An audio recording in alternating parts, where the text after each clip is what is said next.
Hello guys, and welcome to a new Star Division 2 video today by me, Vulcan. In this video I have for you a 4 versus 4 on Shchedrin, and I'm going to be playing with the Fallschirm Panzer Hermann Göring with the balanced deployment type. So today I wanted to bring you guys this video of the Fallschirm Panzer because not only is it my favourite division, this was an awesome game played on stream, and it has the Sturmtiger. The main reason that I wanted to bring this to you guys today was because of the Karl Gerat.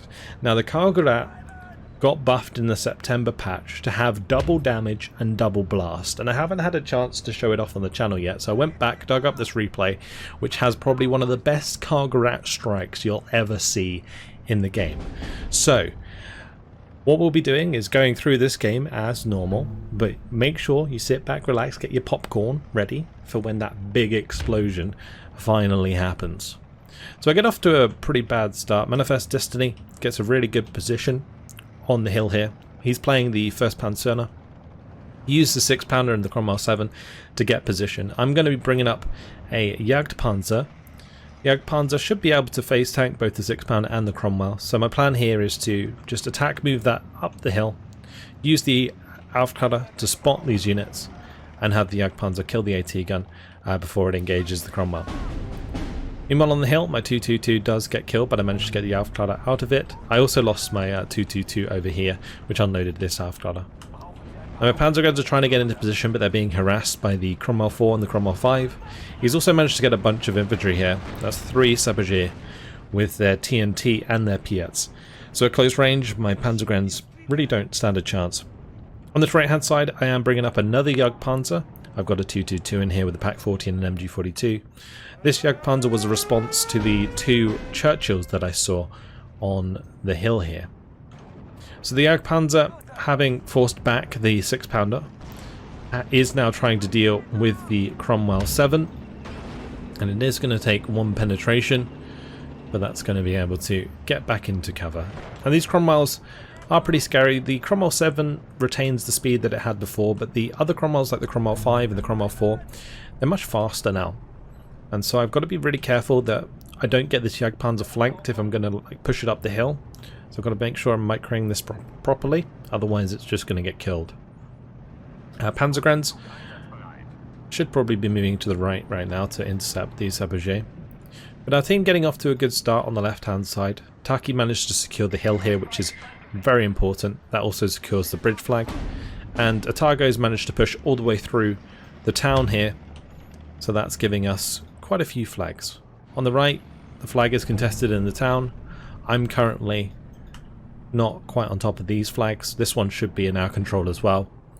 But an 18 to 14 at the start isn't too bad. Just a 1 tick for our team. The Jagdpanzer, having forced off a lot of the equipment on the hill, is now faced with the 17-pounder, so I'm going to have to back off. 17-pounder does have the penetration to get through the front armour of a Jagdpanzer, and my Jagdpanzer will not kill that in time. So yeah, backing up there, bringing up a Panzer 4 to help me deal with the Cromwells at least. And the Jagdpanzer here going to take the time to engage this Cromwell as it gets caught out on the edge of the hill. Hoping to get the kill there, and do manage to take down 1 at least. Next one is charging me. The thing here, I'm using the line of sight just on the edge of the hill to stop the 17-pounder shooting me further back, but while still being able to engage the Cromwells that are further forwards. Cromwell 4 is going to come around the corner here. I think Manifest Destiny realised he made a bit of a wrong turn. He's trying to reverse it back around the tree line, but a little too late. Jagdpanzer makes short work of that, and the 222 is going to help put some damage onto the Sabotier. You can see that the Panzertreks here have come in. I brought these in again to help combat the Cromwells, make sure that the Jagdpanzer can't be flanked very easily. The Recon Cromwell going down is really, really good for me. Going to trade a shot there with the Cromwell 5. My Jagdpanzer also managed to take out the 6-pounder on the hill here finally, so that was a good trade for me. Manifest Destiny still holding control of these flags, which is kind of counteracting the loss for his team so far on the other flanks. So briefly back to 16 to 16. Going to be moving up an 88 to cover me from the skies. I've got that on this ridge. This ridge is really good for 2,000 meter range AT and also AA. Specifically 88s, because it has a really good line of sight over the center here, and it also can stop any armor from pushing aggressively towards my Jagdpanzer and the Panzer IV-G. Meanwhile, in the trees on the top here, we have the Hammergerding Pioneers with the MP44s. These are really strong close range infantry because of the HE grenade. They did manage to wipe out one unit of infantry, the Streltsy. Another one going to be pushing on me here. But the HE grenade going to do plenty of damage. Look at that. Boom. They are dealt with nicely. 17 pounder did bounce off my Jagdpanzer in the meantime. That extra armor really coming in handy. Pak 40 sniping the Bedfords on the right hand side here. Going to be purposefully targeting them in order so that the Pak 40 doesn't just pick its own target. I don't know if I was in line of sight to shoot that M3A1 combat. It might be just out of range. But maybe I should have gone for that, because that is a commander on the right hand side. That would have been a very good kill. Our opponents have briefly gone to 17 to 15 because they control both of the flags in the town. They control both the flags in the mid. And they've taken back control of the bridge flag. But this 17 pounder, I've been dropping mortar rounds on it to get it pinned down. And whilst it's pinned down, it's going to be a lot less accurate. And at this point, Manifest Destiny has actually fallen it back, which means that my Jagdpanzer is pretty much free to push forwards now and engage both of these Cromwells without the fear of the 17 pounder engaging. And as soon as the 17 pounder is going to recover from the fallback, I'm going to hit it with more mortar rounds. So it doesn't even get another shot off, whilst my Jagdpanzer does manage to clean up the Cromwell 7, and my Panzer IV is going to move up to engage the Cromwell 5, which also goes down. I do lose my MG42 on the right hand side to enemy mortars, and my Pak 40 is struggling a little bit. But I managed to get a Hammergerding Pioneer up into the trees here, so I'm going to be engaging the Sappergé. My plan at the moment is just to get a shot onto the 17 pounder to finish it off. The mortars have done the job pinning it down and taking it to 1 health.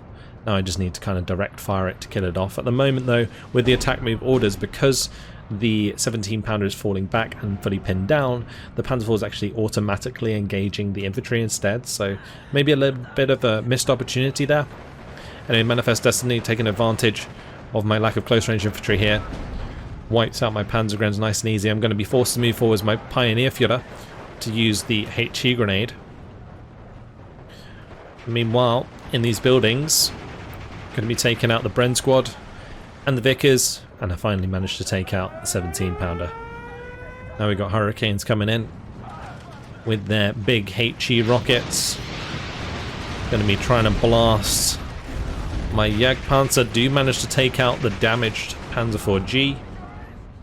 So good job by Manifest there. And he's still got the pressure on me on the hill with these Cromwells. That's also going to be a Crusader AA there that's doing a bunch of damage to the Panzergrens. Yeah, main thing here, just clean up all this infantry, take back this flag, and then I can focus on this hill.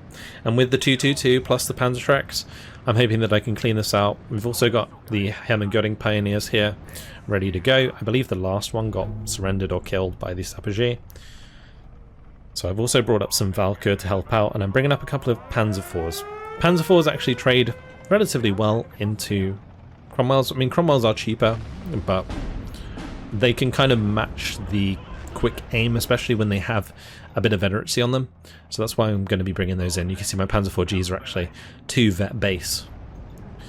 So Hammergerding Pioneer taking out the Sappergé.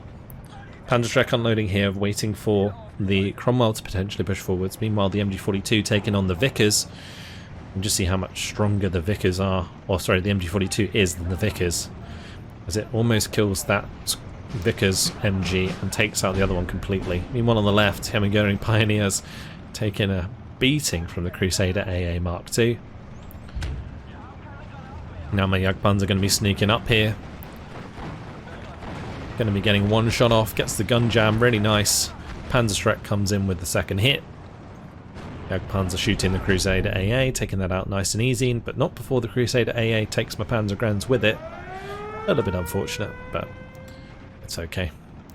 Mosquito now coming in for the bombing strike onto my Jagdpanzer and my Panzer IV. Thankfully, the 88 is going to be clutch. Save the day. I've got one closer up, one further back.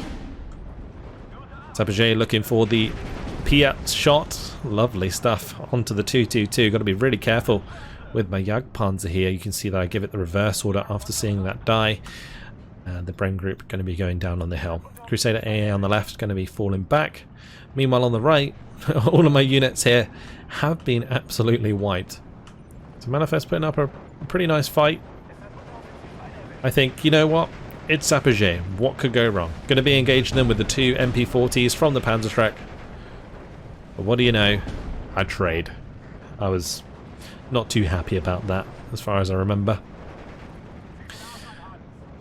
Valkyr, Hemmingering Pioneer, should be able to engage the Streltsy pretty well. Unfortunately, just out of range of the MP44s. You want the 300 meter range there to get the MP44s on target, so I probably should have manually moved those forward so that they could get some damage in.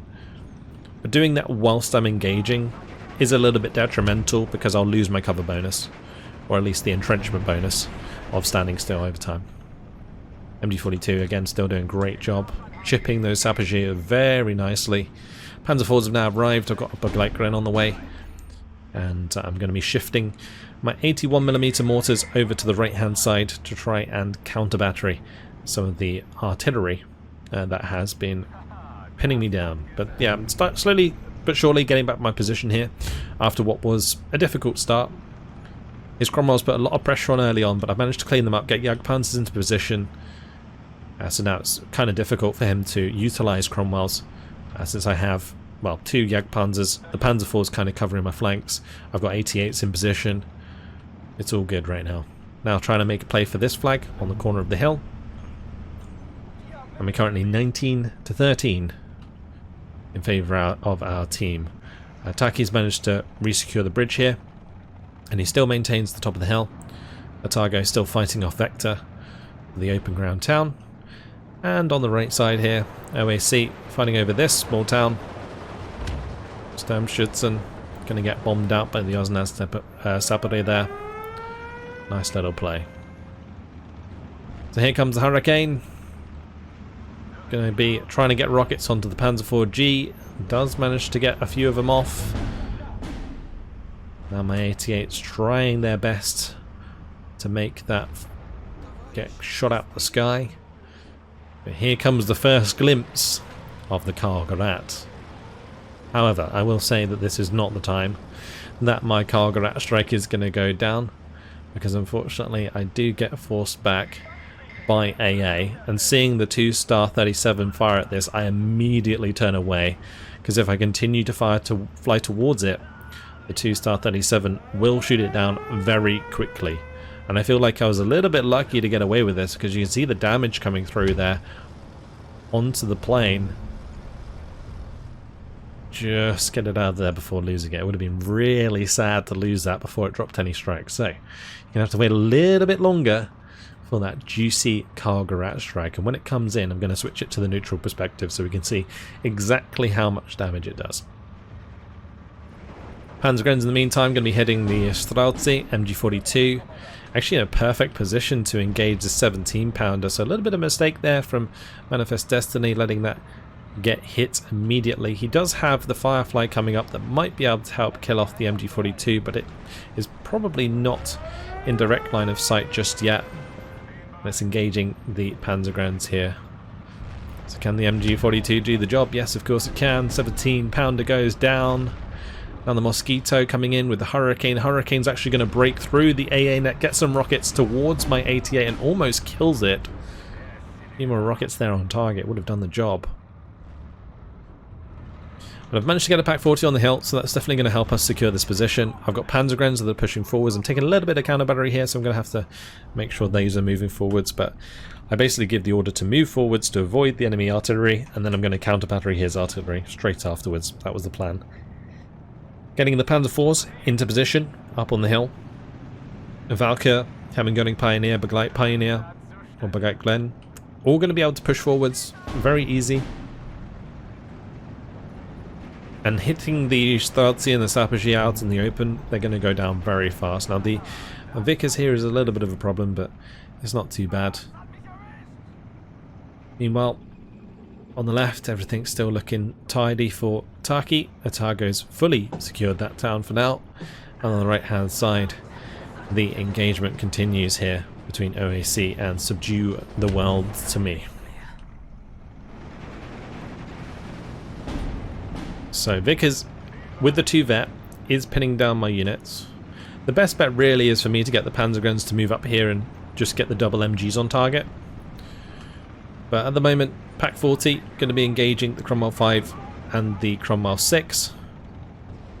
Valka, meanwhile, taking quite a lot of damage, honestly.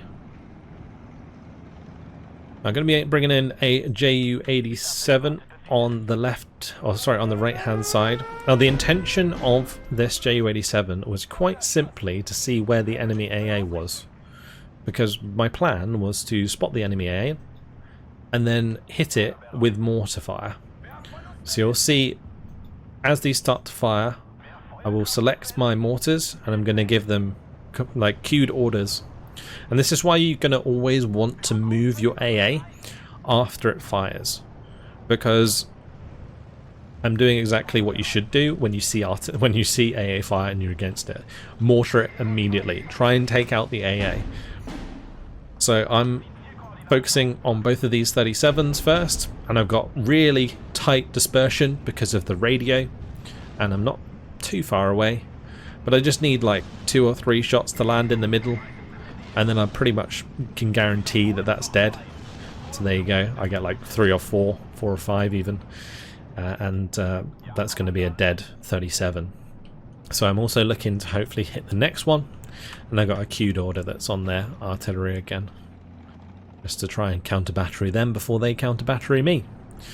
But with the 37mm AA going to be pinned down here, or at least killed off, killed off or at least pinned down, I'm going to be bringing in the Karl Gerat again. Here he comes. So the 600mm Karl Gerat has been doubled in damage and double blast. Blast is the radius at which suppression affects units, just so you guys are aware. And damage is obviously pretty self-explanatory. There is 137 left, but it's unvetted, so I'm able to get my plane close enough to get the order. And there it's placed. I'm going to go into the neutral perspective. You can see that we are 21-11, so the outcome of this game is pretty much known by now. But check out this positioning of the Karl Gerat. It's looking juicy. I would hide the HUD, but we need to see how many of these units are going to go down. We've got Kazaki SVT, a couple T-34s, there's a Sherman. And it's all gone. The big boom, look at that. Absolutely beautiful, just wipes out half the town, destroys all 3 tanks, takes out multiple infantry squads. Awesome stuff. Absolutely awesome stuff. Mortar fire coming in to engage the 37. I'll just leave the neutral perspective now so you guys can see what's going on. So we have Manifest Destiny here with a bunch of Cromwells looking for a bit of an attack here. Out in the open, these Cromwells are not going to do too great, so maybe not the best plan here. Panzer IV actually going to outrange the Cromwells quite significantly. So, especially with the extra veterancy, it's going to be very effective at this range. And I've also got the Pack 40 on the hill, Panzer IV there as well. Easily going to be able to engage these units. The Firefly behind is kind of scary for my Panzer IV because the Firefly actually outranges the Panzer IV. But yeah, just killing most of these Cromwells is all I need to do. Hurricane's coming in for the Pack 40 here. Meanwhile, the Ingenieurgie going to be coming forwards for Manifest Destiny, and going to be able to clean out quite a lot of my units here. The Pioneers might be able to hold. Yeah, nice kill. Well, that probably should have been a kill on the from the Hurricane onto the Pack 40. Pretty lucky that that's alive. Meanwhile, Taki's going to be bringing in another Karl Gerat. We're both playing Fallschirm Panzer, and he's going to come over here and help out OAC as well, secure this town. So this time around, 3 T-34-76s are on the way. There's a bunch of infantry on this side of the town. Subdue the World to me is left guessing exactly where this Karl Gerat's going to come in. And the best bet would be, or the best place for it to land would be at the back here, so that it also hits the tanks. There's also more stuff coming in further back. Here we go. Boom. Karl Gerat lands, takes out 2 of the fresh T-34-76s. These had just been brought in. It's not like they were already damaged. No, they just got wiped immediately with that shot. And it's also taken out a bunch of his infantry. Like, you can see the force differences here after the 2 nukes have come down. And yeah. Poor Subdue the World to me. He's probably wondering what he did to deserve this.